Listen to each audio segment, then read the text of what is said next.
для анонса. На самом деле я не одна буду читать этот курс или, наверное, скорее разбираться с этой темой, с Андреем Егоровым, которого сегодня с нами нет, но он подтянется. И думаю, что мы в основном будем вдвоем. Иногда сменяя друг друга. Немного о задумке и что это будет и зачем. Внимательные читатели названия анонса должны были заметить, и частично люди знающие нас, что мы с Андреем представляем методологическое сообщество, Минское методологическое сообщество, и то, что мы собираемся обсуждать, это то, каким образом методологи представляют себе то, как можно, нужно и как мы сами мыслим изменения. Это не теория изменений, в смысле, мы не будем разбирать все разные теории изменений, которые существуют на свете, социологические, политологические, выбирать из них лучшую. Мы будем разбираться с собственным подходом. Он довольно специфичен. Мы им руководствуемся и будем с ним разбираться и погружаться в него. Это первая особенность. Вторая особенность состоит в том, что для методологов слово теория, наверное, не самое распространенное. И никакой теории в писанном виде, в виде книги, излагающей основания изменений, у нас нет. Так как это делается обычно в научном мире, как Юрий Александрович пишет в своей книге. И в какой-то момент, работаем мы под предводительством Владимира Мацкевича, который примостился в уголке, видимо, будет помогать. Не будет. Тоже мы не дадим помешать. Что я говорила? Я говорила, что практика методологов в Беларуси началась в 1994 году с момента объявления культурной политики как программы, как этапа определенного методологического развития. И за это время почти вся она была, эта практика посвящена изменениям, которые происходят, в которых мы участвуем, которые мы инициируем в этой стране.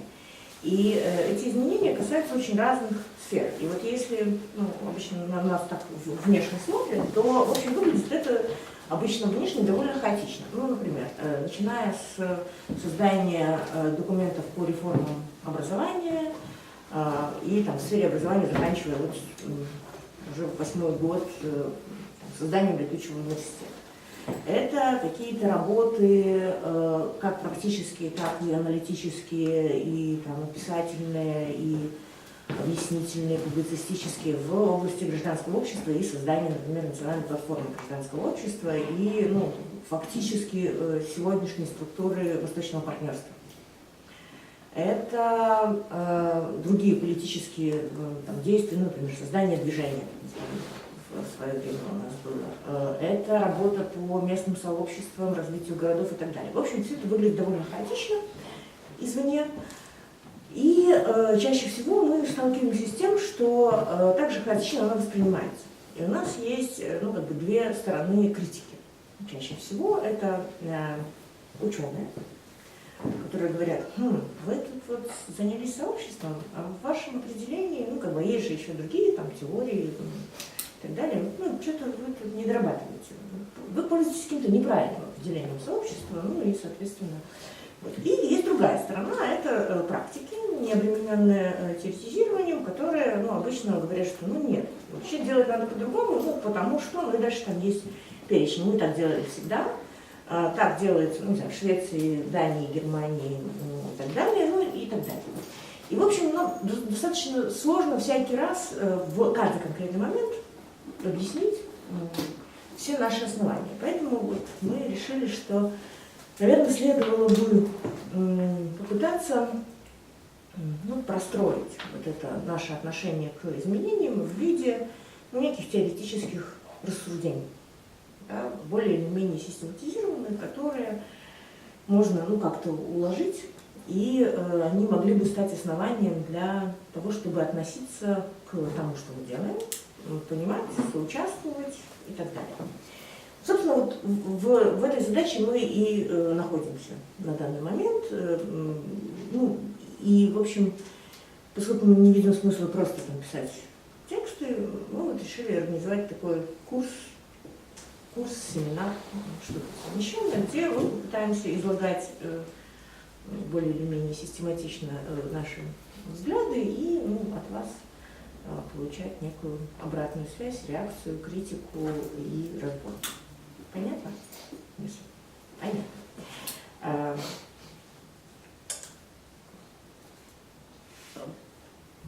Про тогда теорию. Вот, теория. Что такое теория? Зачем нам нужна теория? Так, не практика, хорошо. То есть это какой-то способ взгляда на мир, да, который этот мир систематизирует, и позволяет нам понимать, объяснять и действовать. И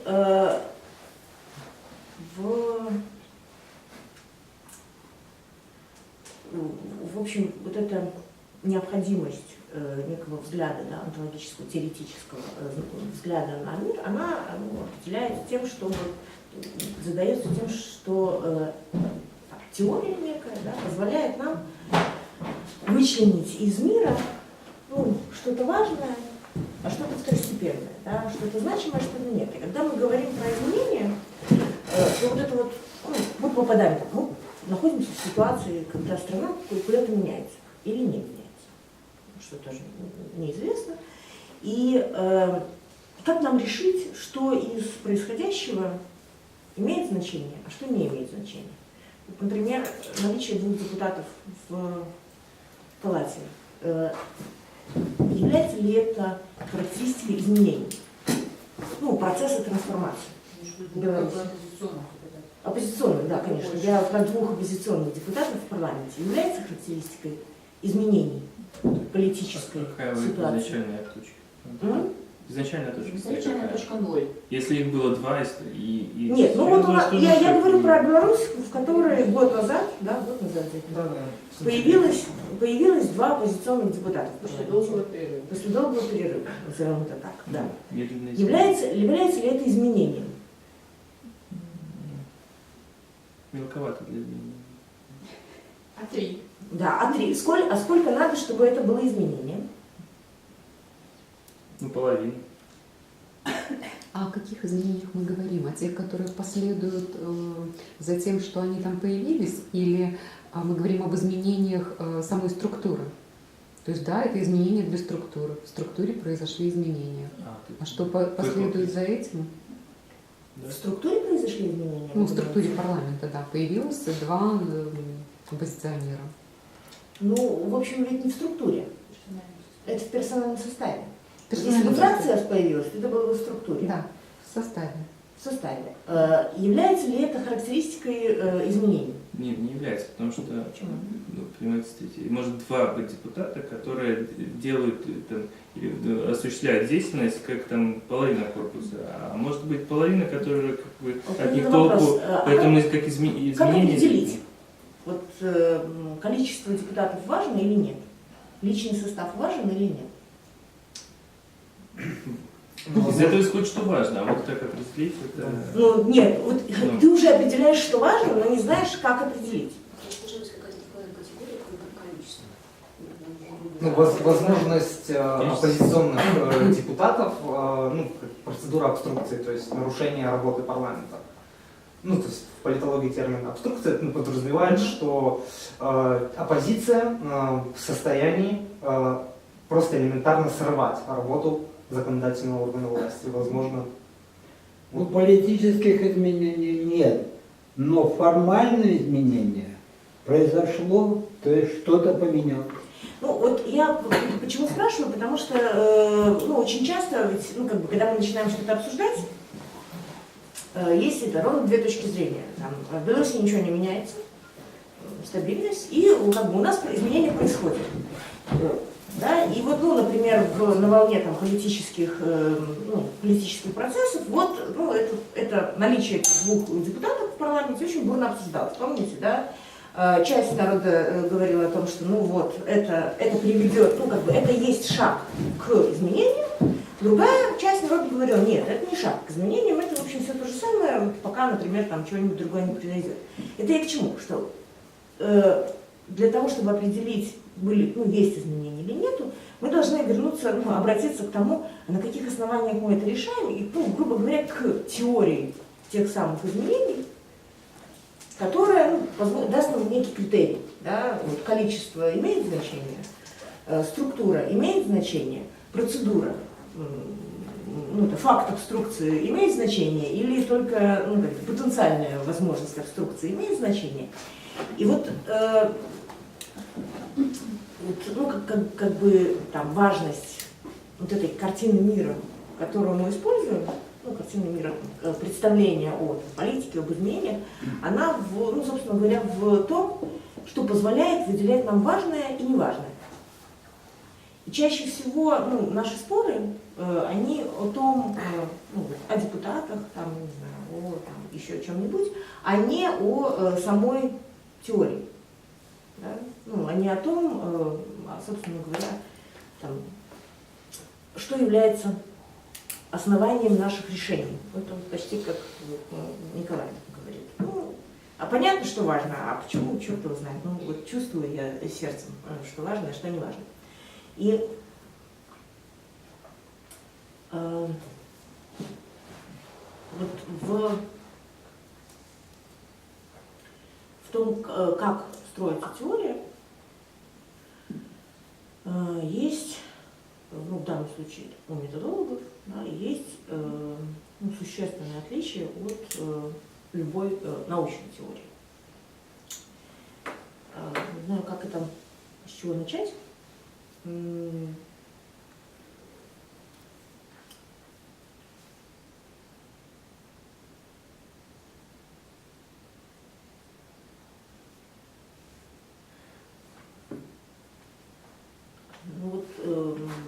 Что является важнейшим, чем характеризуется качество любой социальной теории для науки? Какие характеристики обычно? Чем характеризуется качество? Полнотой. Непротиворечивостью. Окей.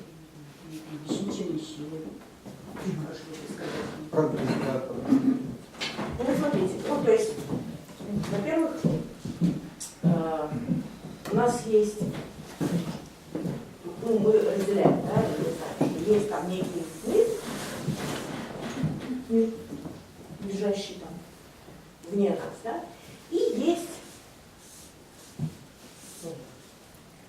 теория или представление об этом мире, которое никогда не равно этому миру. Да?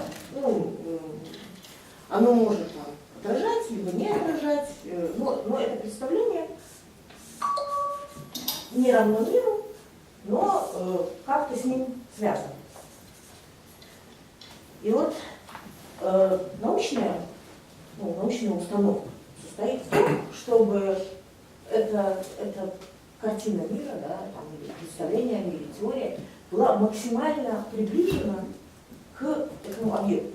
То есть максимально полно, адекватно отражала этот объект. То есть это установка этой объективности. То есть основанием для решения, хороша теория или нет, является то, насколько она сюда стремится, к объекту. Да?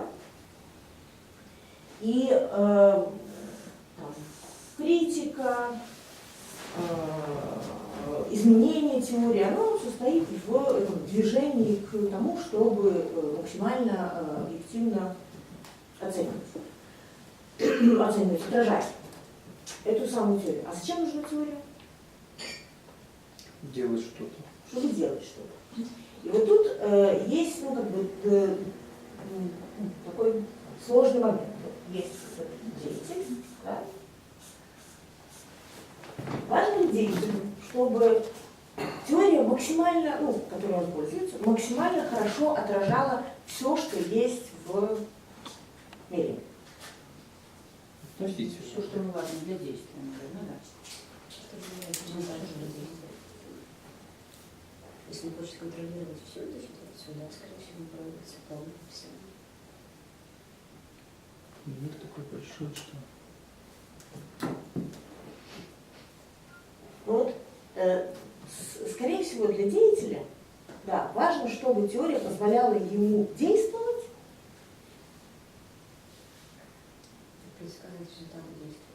Ну, действовать, да, то есть она, как бы для деятеля теория, важно, чтобы она была приближена к тому, что он будет делать, к инструментам или, скажем, к реализуемости.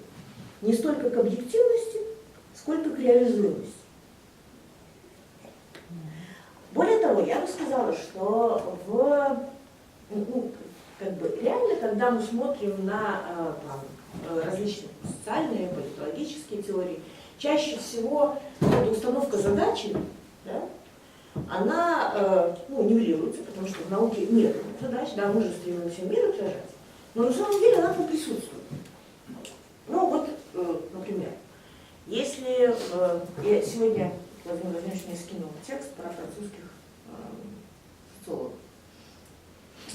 Такой есть Луи Пендо, он последователь Пьера Бурдье, который критикует современную французскую и прочую сегодняшнюю социологию за ее недостаточную критичность. Да, недостаточную критичность. И он говорит, что как нормальный ученый, несмотря на то, что он последователь, критичность и практичность недостаточно. И, мы думаем, ага, значит, про практичность, да, про какие-то задачи. Но все его рассуждение, оно примерно про следующее. Он говорит, сегодняшние теории плохо отражают суть явления, которое происходит, а в частности, они очень мало показывают доминирование одних групп над другими. И вот как только мы вскроем за действительную сущность мира, в котором есть доминирование, теория становится тогда практичной и так далее. Как вы думаете, что там первично? Реальное доминирование в мире или задача борьбы с доминированием? Скорее второе, да? То есть если мы видим некую задачу в, классовой борьбе, или в антагонизме разных групп населения, то в нашей теории точно появятся антагонистические классы. А как только там появятся антагонистические классы, то ничего кроме борьбы, поскольку они антагонистические, мы на этом деле никакой другой практики построить не можем. Да? То же самое с доминированием. И вот логика, обычная логика научной теории, я бы сказала, врет немножечко, пытаясь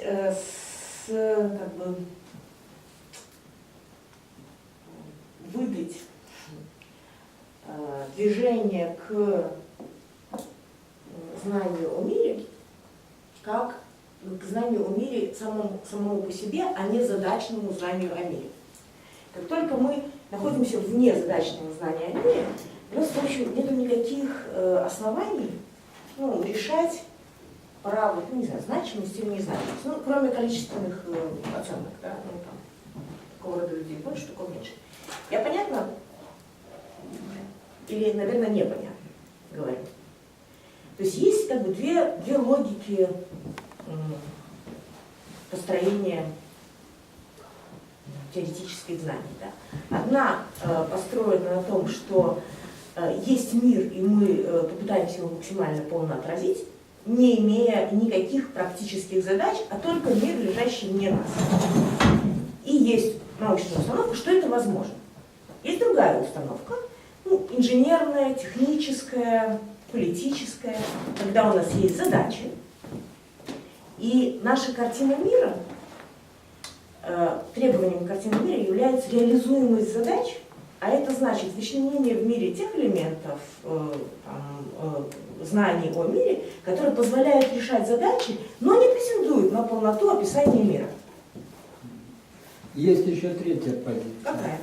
Она связана с эволюцией научного знания. Теория важна вообще как элемент системы научного знания, на которую опираются любые последующие теоретики для того, чтобы двигаться дальше в теоретическом познании. То есть она, допустим, может быть совершенно неверная теория, но критикуя эти недостатки, наука продвигается дальше. Именно поэтому, значит, в науке ошибочные положения, они тоже важны и тоже полезны. Ну вот ведь в этих двух видах знаний или двух видах теорий, вот это движение, про которое вы говорите, оно есть и там, и там. Но оно определяется разными основаниями. Как бы в научном объективирующем, стремящемся к объективности знании, то, что вы говорите, как бы задано внутренней логикой развития. Да? А вот мы еще вот это не доувидели, да? Мы еще вот это добавим, а это отметем, там, ну и так далее. Да? Но Поппер это характеризует как третий мир.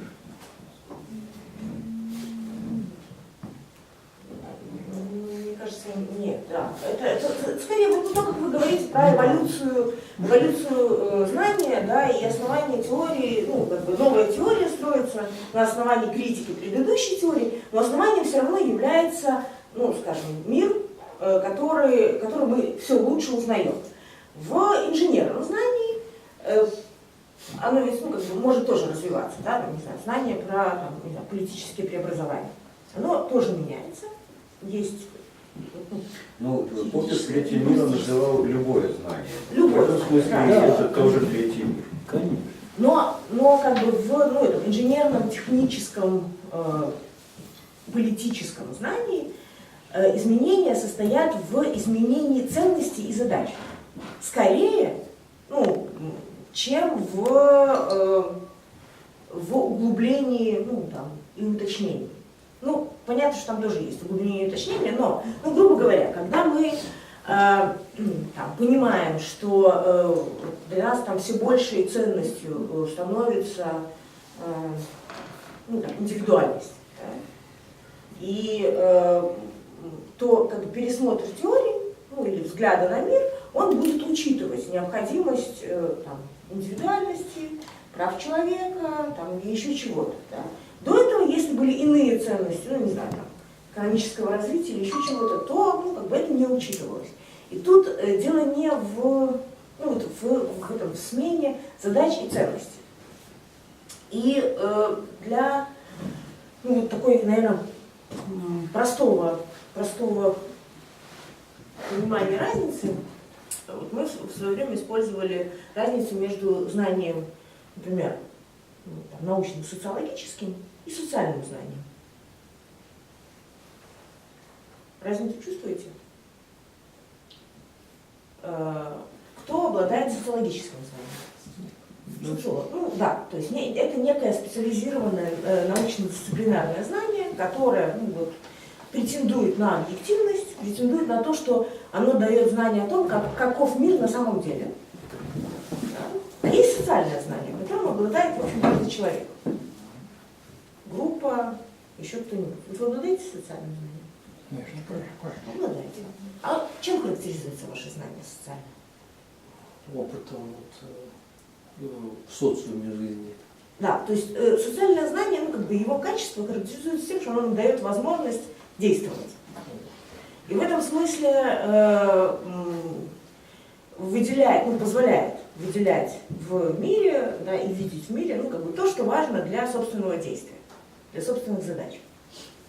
Это другое дело, что мы обычно вот это социальное знание, ну, там, говорим, что ну, это обыденное, там, люди недопонимают, и, ну, как бы, да, оно чаще всего, ну, то есть оно имеет много ошибок, в общем, поскольку имеет мало рефлексии, там, ну, чаще всего набирается опытным путем и так далее, но по сути типа знаний.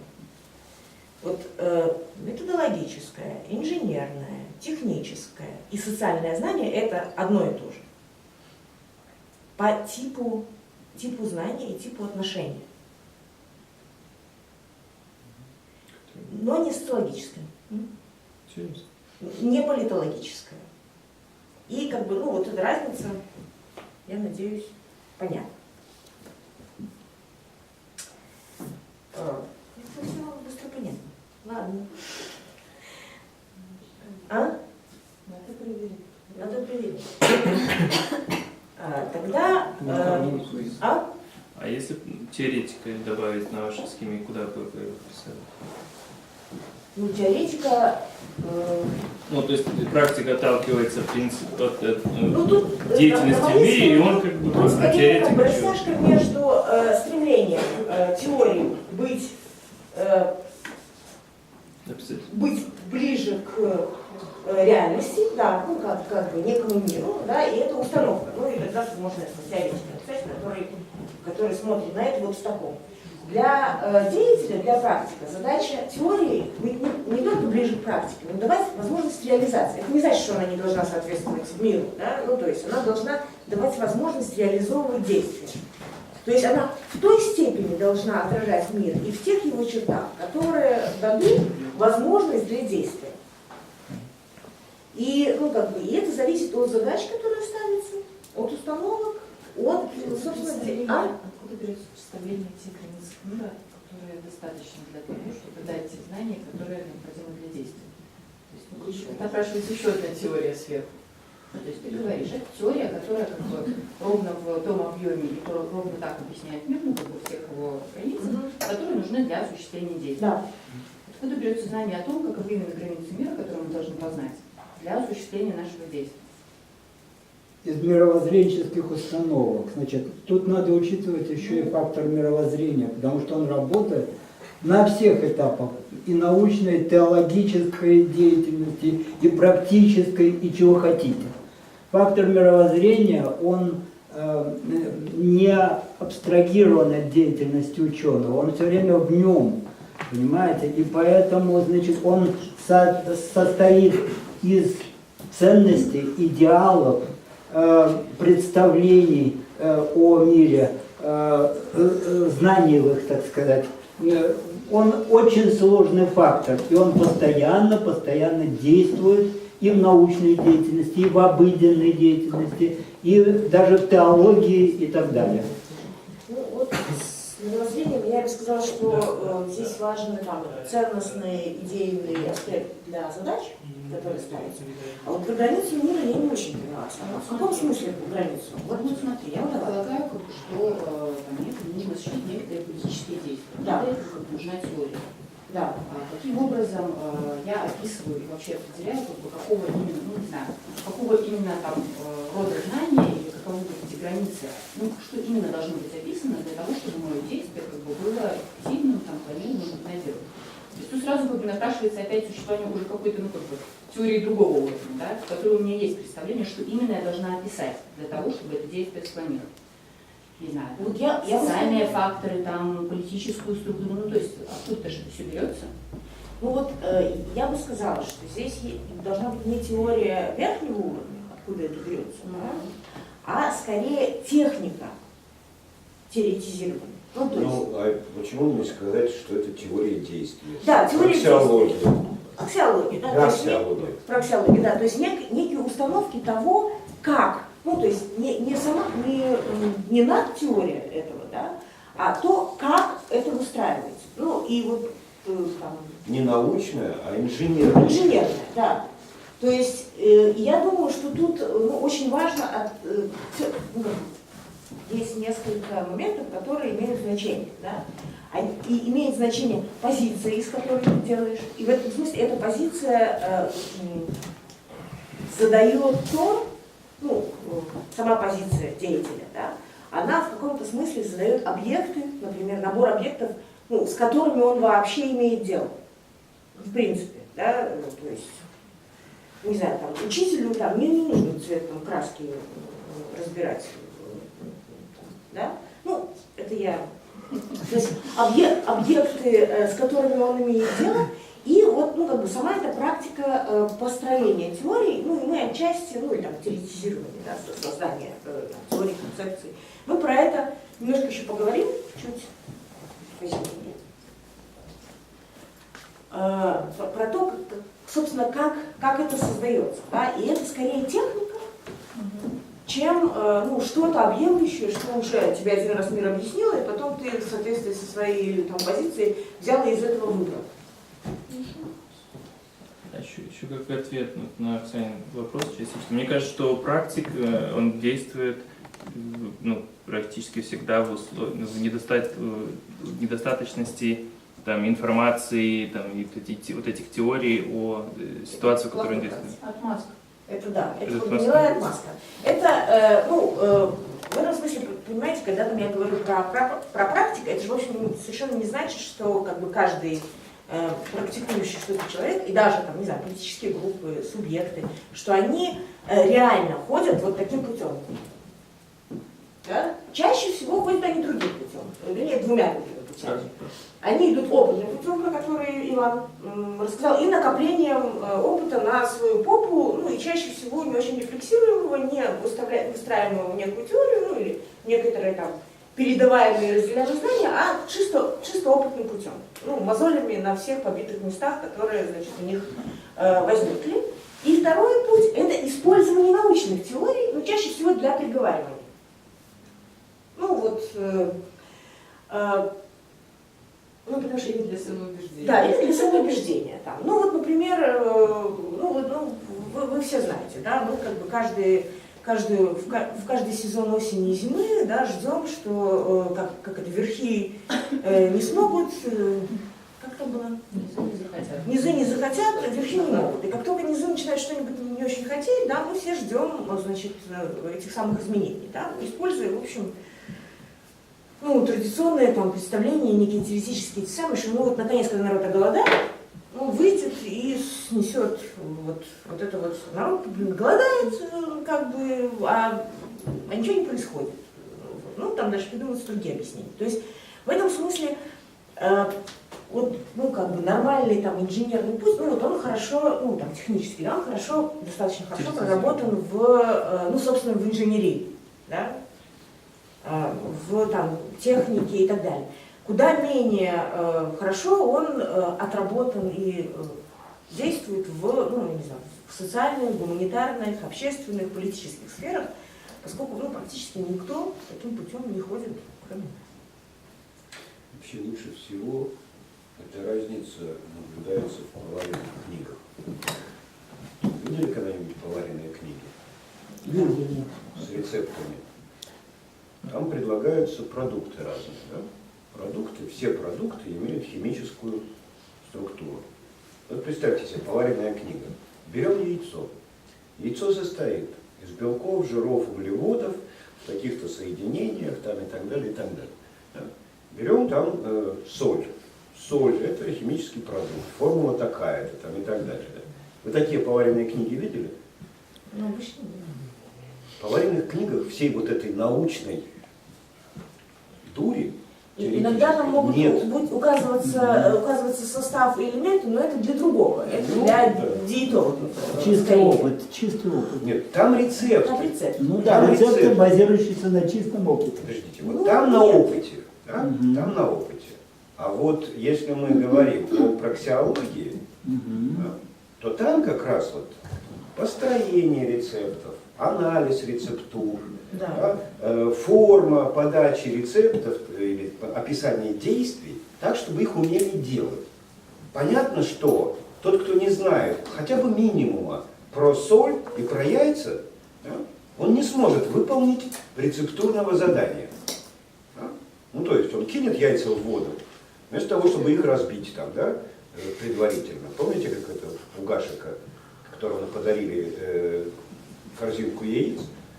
Он начал их варить. Варит 10 минут, потрогал твердые. Варит полчаса, потрогал твердые. Через час он их выбросил, потому что, ну сколько ни вари, они твердые. Да? есть нельзя.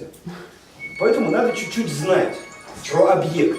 Но вообще-то повару, хозяйке, любому чайнику надо знать, как делать. В рецептах это не надо там какой-то теории, но как только мы приходим к инженерному делу, программированию, архитектуре, политике, педагогике, там нужно знать не объекты, там нужна другая теория. И когда фон Мизес когда-то говорил, что экономика, по большому счету, в основе своей содержит праксиологию. И это означает буквально следующее. Еще ни один миллионер, ни один self-made man, построивший фирму, никогда не ссылался на то, что экономическая теория ему помогла в его работе. Ну, ни хрена она не помогает. Поэтому экономисты преподают экономику за нищенскую зарплату в экономических вузах, да? А те, кто знает праксиологию, на опыте полученном или еще как-то, да, они делают себе миллионы. Это большая разница в этих вещах. Так вот, мы говорим в методологии уже давно. Мы вот этой херней, онтологизацией объективного мира не занимаемся. Мы строим онтологии, необходимые ровно в той мере, которая необходима для совершения действия. И как бы теория действия, мыследействования, чистой мысли, коммуникативного действия – это то, что нам необходимо. Без знания теории действия никакие изменения в объективном мире произвести нельзя. Владимир, есть еще один аспект праксиологии в науке, значит, который мало заметен, но его отчасти писал Пол Фейербах в своей теории методологического анархизма. Этот аспект – постоянная борьба за существование теории и попытки превзойти другого теоретика. Это, конечно, это для всех теорий, в том числе праксиологических. То есть это конкуренция реальной науки. Ну вот теперь, смотрите. Это стимул для научной деятельности. Фон Мизес, говоря, что нужна не экономическая онтология, а нужна праксиология для того, чтобы понимать экономику. Да? Не онтология денег, там еще чего-нибудь, капитала, а праксиология. Он был неправ, мы с ним в конкуренции. Когда Катарбинский пишет праксиологию, впервые там как бы в восточной части мира выходит учебник праксиологии. Он тоже не прав, потому что они пытаются строить праксиологию по образцу естественных наук. А это неправильно в корне. Ну, Да, праксиология нужна как теория действия, но Парсонс со своей социологией действия, фон Мизес, Катарбинский, они все копируют. Да. Там, это тоже про Фон Мизес, как и наш Романчук, они либертарианцы. Они в чем ошибаются? Что все замыкается на праксиологию. Все замыкается. А ведь это не так. Потому в чем-то они не ошибаются, их тоже надо слушать. Да, потому что отрываясь от конкретного человека, от институтов, так сказать, общества, от регулирования экономических процессов, от провалов рынка, если он это самое, если он, значит, совершенно абсолютно в соответствии с неоклассической теорией, так сказать, будет абсолютно свободен, теряется человек, его реальное существование, возникает огромный разрыв между бедностью и богатством. Лев Владимирович, я вот часто сравниваю перед своими коллегами меня и вас. И говорю, что, знаете, вот когда они там ворчат на вас, говорю, ну я-то похож на Кривицкого. Очень сильно, да? И вот когда я замечаю перегиб в себе в сторону Кривицкого, я говорю, я не прав. И я тут сейчас стал похож на вас, поэтому надо сваливать, иначе я мешаю. Нет, вы нам подождите, Лучше бы и Кривицкий последовал с моему вами примеру. интересно, останьтесь, Владимир. Послушайте, интересно. Да? За интересом надо ходить в кино и на дискотеку. А здесь люди работают. А что, в науке интерес не работает? Ну, вы еще как работаете? Еще как. Я вот, да, пытаюсь пытаюсь сказать, что мы не в науке сейчас. И да, Владимир Владимирович прав в том, что фактически в своей деятельности мы потом, ну вот в следующих самых будем про это говорить, да, всякий раз, обозначая себе некую сферу, образование, гражданское общество или что-то еще, мы фактически выстраиваем мини-теорию, да, рабочую теорию, рабочий концепт, с которым дальше действуем, на основании которого строится некий там порядок действий. Но так или иначе у нас есть несколько базовых онтологических схем, формально, и я сейчас одну из них, по крайней мере, попробую показать и сравнить с научными схемами изменений, которая, ну, как бы задает сам принцип действия, вот, ну, то, про что Оксана говорила, да, ну, отчасти, по крайней мере, задает сам способ, ну, как бы схватывания, ну, некоторых объектов. И я бы тогда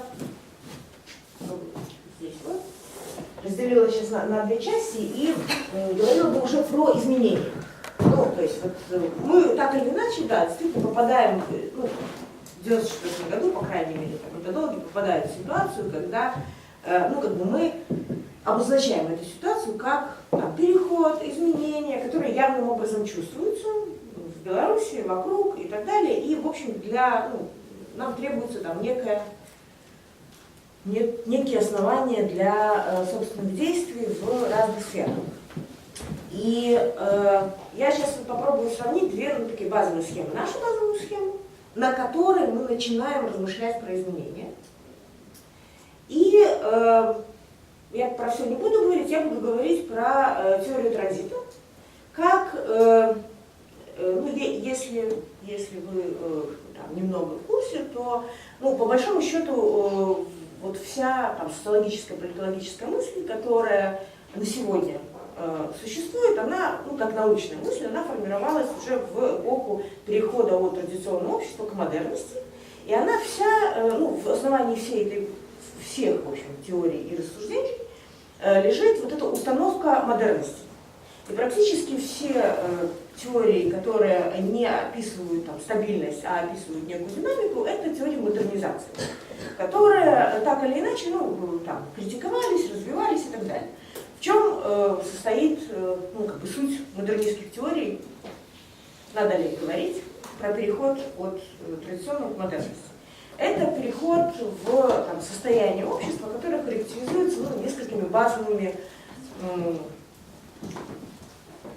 отличиями от традиционного общества. И этими отличиями является в экономической жизни рынок, который начинает регулировать все и, ну, как бы, все отношения. В политической жизни это гражданство, участие и демократия, ну, как форма отношений она начинает развиваться, да, от, ну, там, неких традиционных форм к демократии. В индивидуальной культурной жизни это человек как индивидуальность, гражданин, это новый тип отношений между гражданами, это от традиционных там, сообществ, ну, родовых там, неких этих самых, к взаимоотношениям и договоренностям, и это, ну, как бы рациональность, которая, ну, проходит во всех сферах жизни. Там много еще других характеристик, но фактически там современное общество предполагает, ну, в отличие от традиционного, усложнение структуры, рациональность, демократию, рынок, права человека. Динамичность. И поскольку, ну, вот это начало модернизации связано с революциями буржуазными, еще индустриализация. В хозяйстве это индустриализация, то есть, ну, и дальше постиндустриальная, ну, так или иначе, это, ну, другого типа производства. То есть это не ремесленное, не там, клановое, ну, и то самое, а это индустрия, в которой, ну, по-другому включен человек, там, другие отношения. И все, ну, теории дальше политической, общественной, в том числе культурной жизни, они строились на вот этом понимании этого перехода, да, от традиционного к этому самому. Что там было важно в этих, ну, теориях модерности, это их, ну, историцизм, как это потом называл Поппер, это то, что предполагалось, что это естественный ход развития человечества. Ну, то есть вот, это, ну, как бы, это телеологически заданное движение человечества. Да? Ну, то есть его там можно притормозить, сбочить, но в принципе, ну, как бы, деться никуда нельзя. Да? То есть это развитие задается это самое. Оно естественно, оно этапно, то есть все там будем, да? И, ну, и да, и оно естественно. Да? И там дальше уже выделялись разные силы и так далее. И вот уже, и, в общем, на этих теориях модерности, модернизации, в принципе, построены, в общем, так или иначе, представление о нормальном обществе, куда все двигаются. Теория транзита – это чуть более позднее явление. Они, я бы сказала так, это уже доработанный и узко вырезанный сегмент теории модернизации. Он касался, собственно, теории транзита возникли в конце 70-х, 80-е годы прошлого столетия, когда пошла так называемая, названная Хэнсом, третья волна демократизации, модернизации, хотел сказать. То есть, вот это был акцент на, собственно, политическую жизнь, когда демократия стала главной важной характеристикой, и Сэмюэл Хантингтон, рассуждая о том, как идет общественный прогресс, выделяла там 3 волны демократизации, а с ней же и модернизации, собственно говоря. Это период еще революции, этих первых 920-го до, не помню, наверное, начала 20 века, где-то до 20-х годов.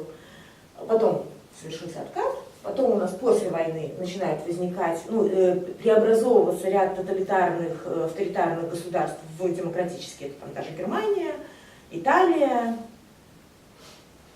Япония, наверное, чуть-чуть.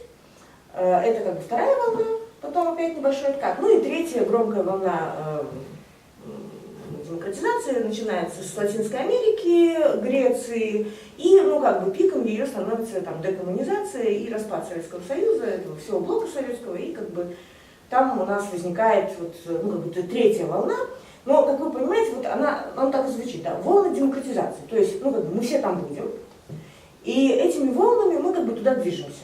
И вот у нас есть третья волна, которая нас туда движет, и собственно, теория транзита, они вырезают, отбрасывают очень много чего из теории модернизации, которые касались экономики и вводили экономику главным фактором изменений, социальности, культуры и так далее. Они вырезают скорее политический аспект и пытаются разобраться, а каким образом происходит переход от авторитарного к демократическому. Без этих всех лишних этих самых. И у них там несколько перетурбаций, но все это выглядит так. То есть это сейчас картина мира. В смысле, это теория. Да? Есть авторитарная страна, начальный пункт, конечный пункт, демократическая страна. Переход от авторитарной к демократической происходит в 3 этапа. Потом была критика этапов, но так или иначе эти этапы выделяются. В частности, из классических это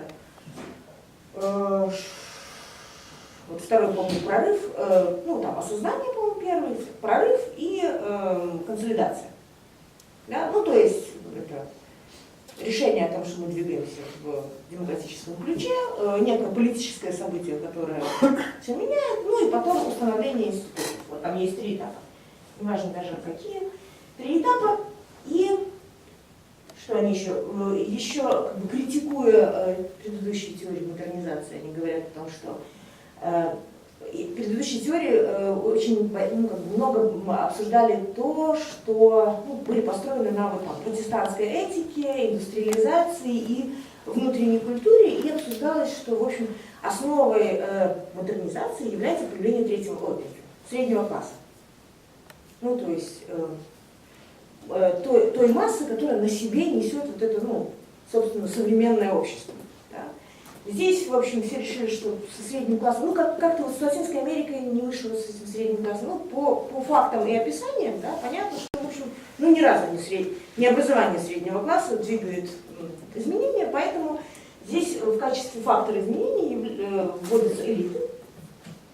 Ну, есть там некая группа, есть элита, которая готова к изменениям, готова противостоять реваншу, и это самое, вот, есть элита, и выбирая из, опять же, опыта всех стран и того, что является важным, они говорят, что, собственно говоря, главным элементом во всей этой системе демократической являются выборы.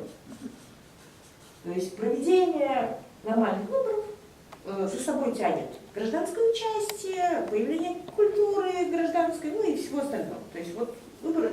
Вот есть некая теория. В теории что важно? Что есть вот это движение, и это движение однонаправленное.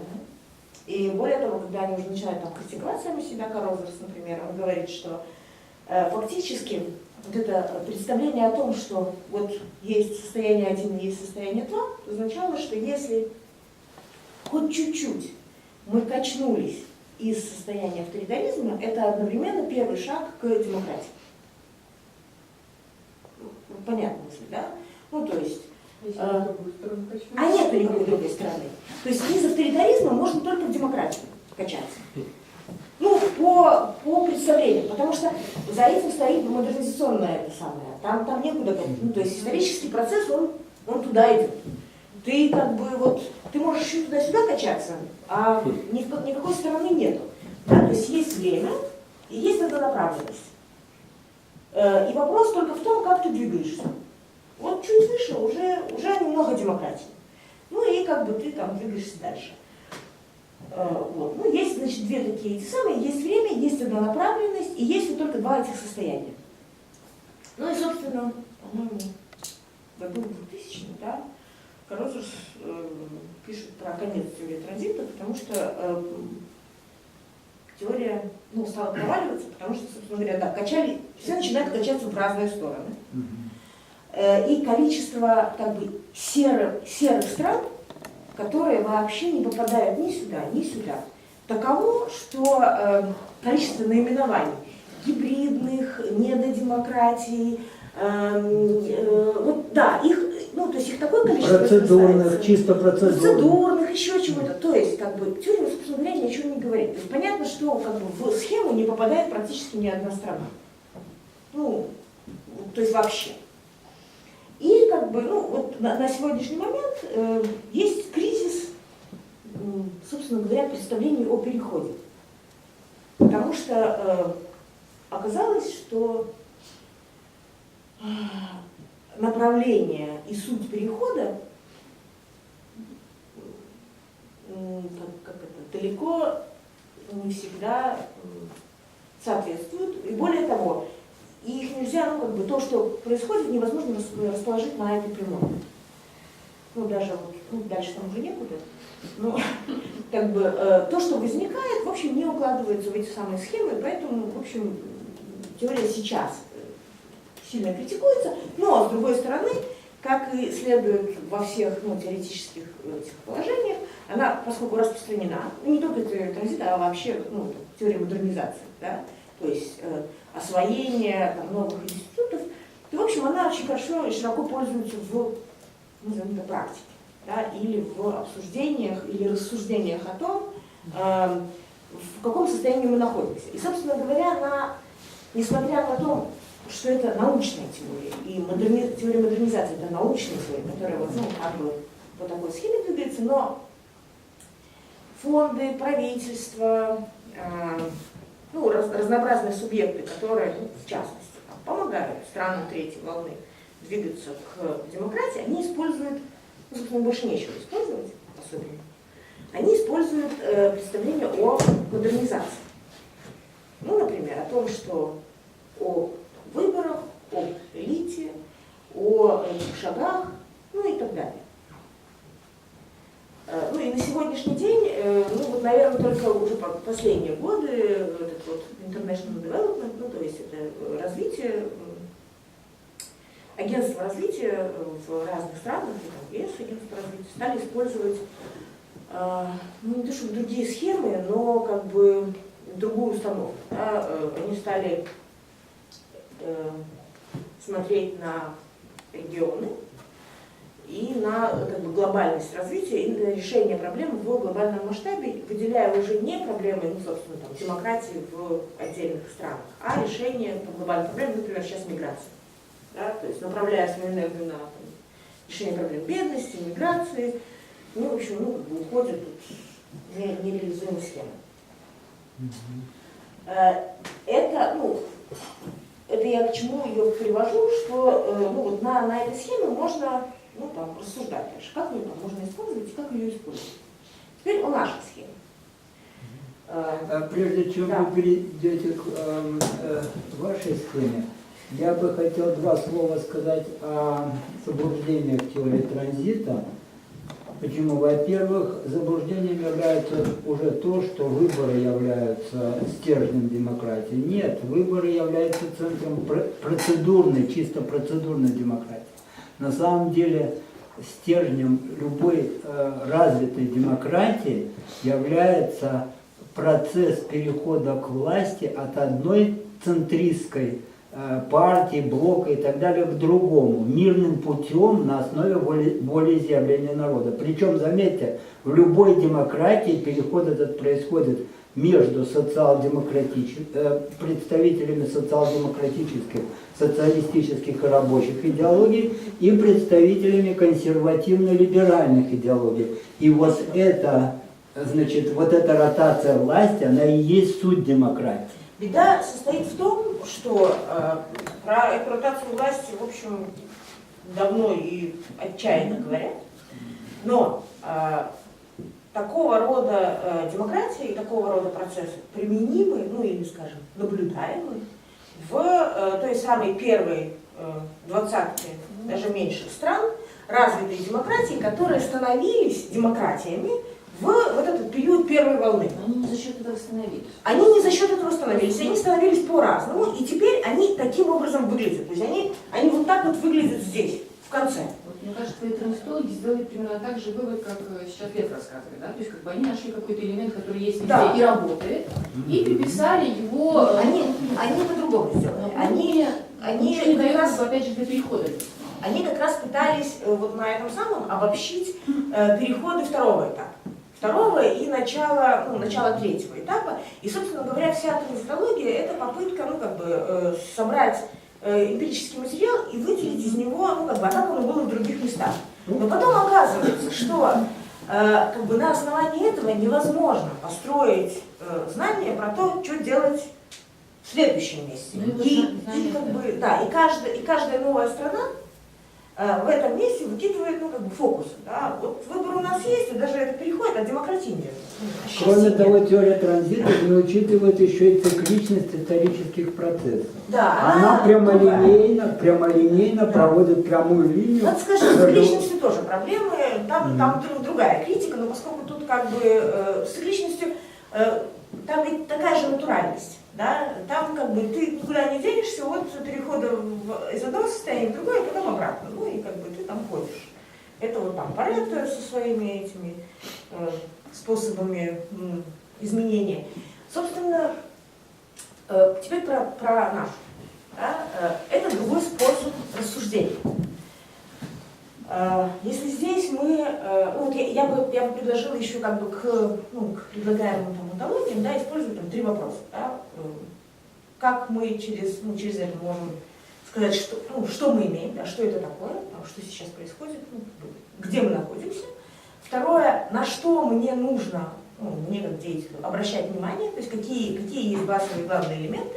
И третье, что я могу на основании этого, как я могу построить свои действия, да, что делать. Вот здесь мы, что можно говорить? Вот есть Беларусь, мы ее должны приложить к какому-нибудь из мест и сказать, в каком состоянии мы находимся. Вот тут, наверное, тут непонятно, начался у нас там прорыв, не начался. Где-то здесь, да? Что нам нужно делать? Не очень понятно, что Прорваться и консолидироваться. Да, прорваться и консолидироваться. В общем, да, ставить на элиту и на выборы. Делать ставки. Теперь, как представляем себе мы? Мы, в принципе, не описываем мир как, ну, там, общество или еще что-то, у нас есть такая категория, как ситуация. То есть ко всякому, ну, миру, да, мы применяем категорию ситуации. Есть ситуация.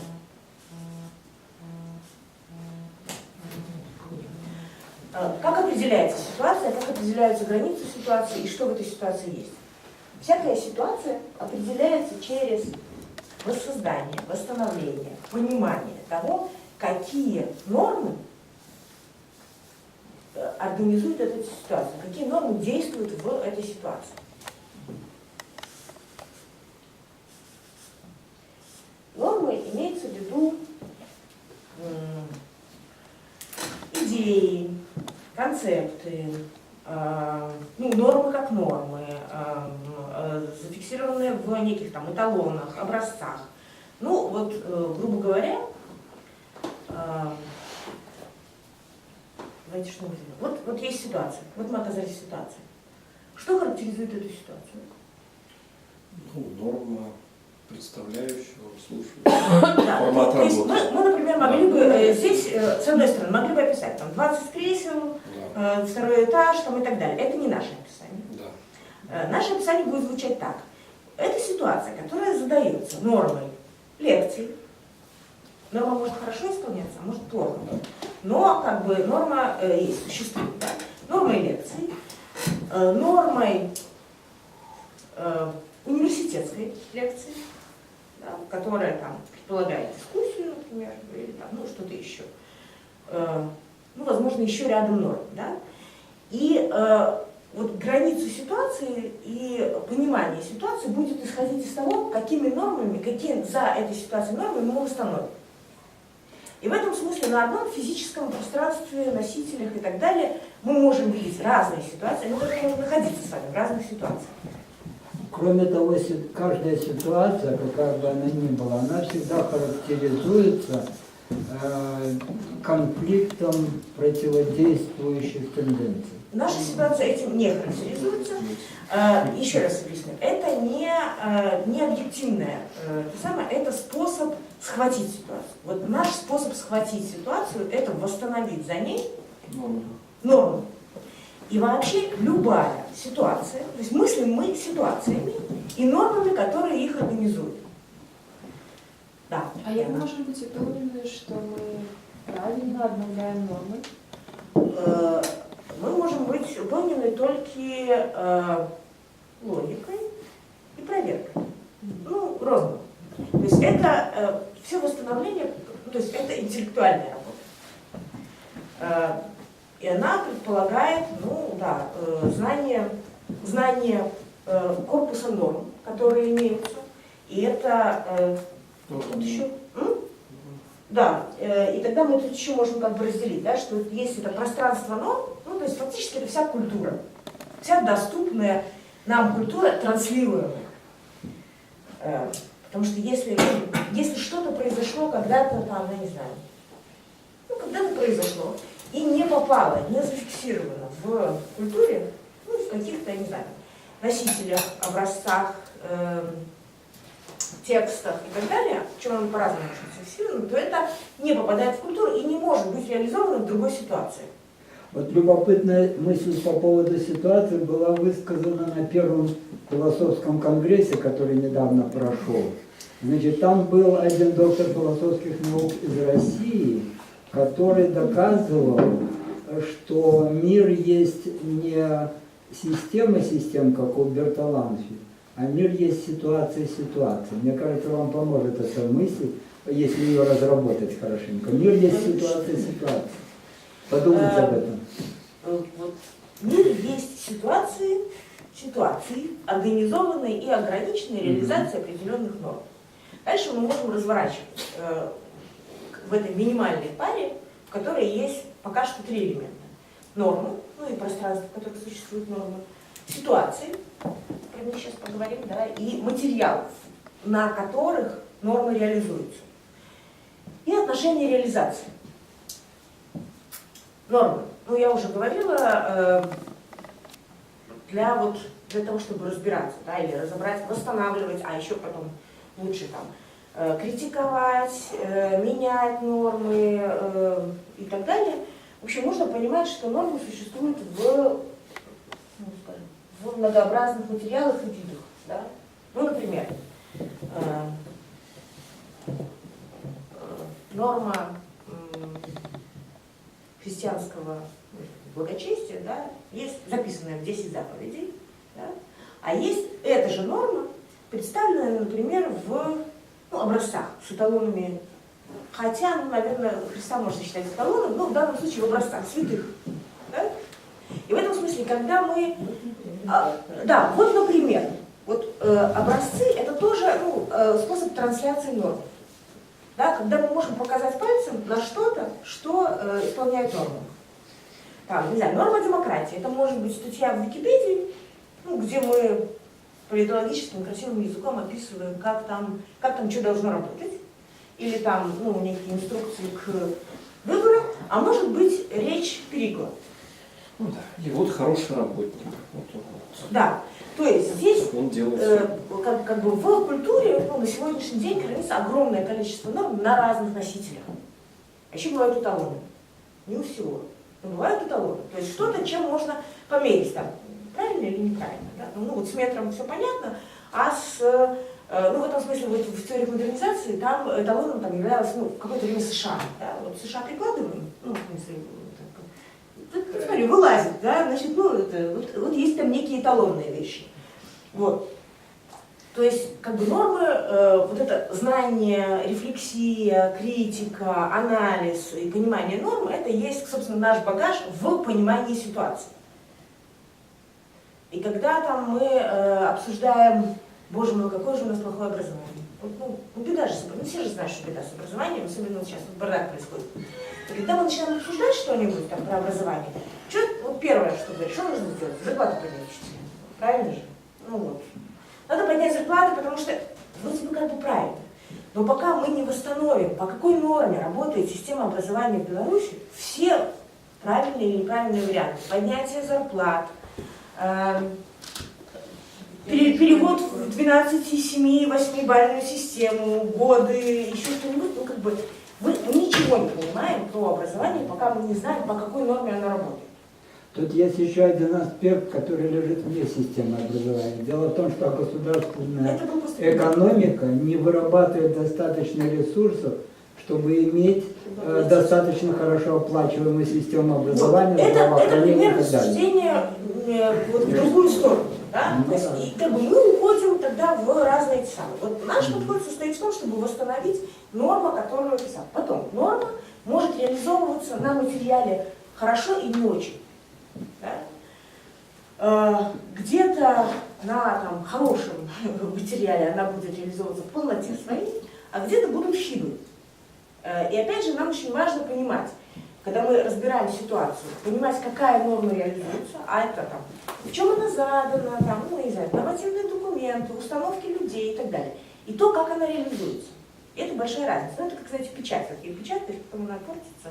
Или бумага сильно волнистая, плохо отпечатывается. Точно так же с нормами. В этом смысле норма нормальной работы парламента, да, она может хорошо работать, а может плохо работать, потому что там люди говно, да, или там еще что-нибудь. А может работать другая норма, как работает сейчас, и тогда независимо от того, сколько у нас оппозиционных депутатов в парламенте, у нас не норма нормального парламента, у нас парламент назначенный. И поэтому, сколько бы там ни было этих депутатов, в той норме, которая работает, это не будет парламентом никогда. Это будет собрание людей, которые получают большие зарплаты, но практически ничего не делают. То есть вот это восстановление нормы и понимание материала, на каком материале. Это люди, это структуры, это институты, это физические объекты. То есть все многообразие материалов, которые есть.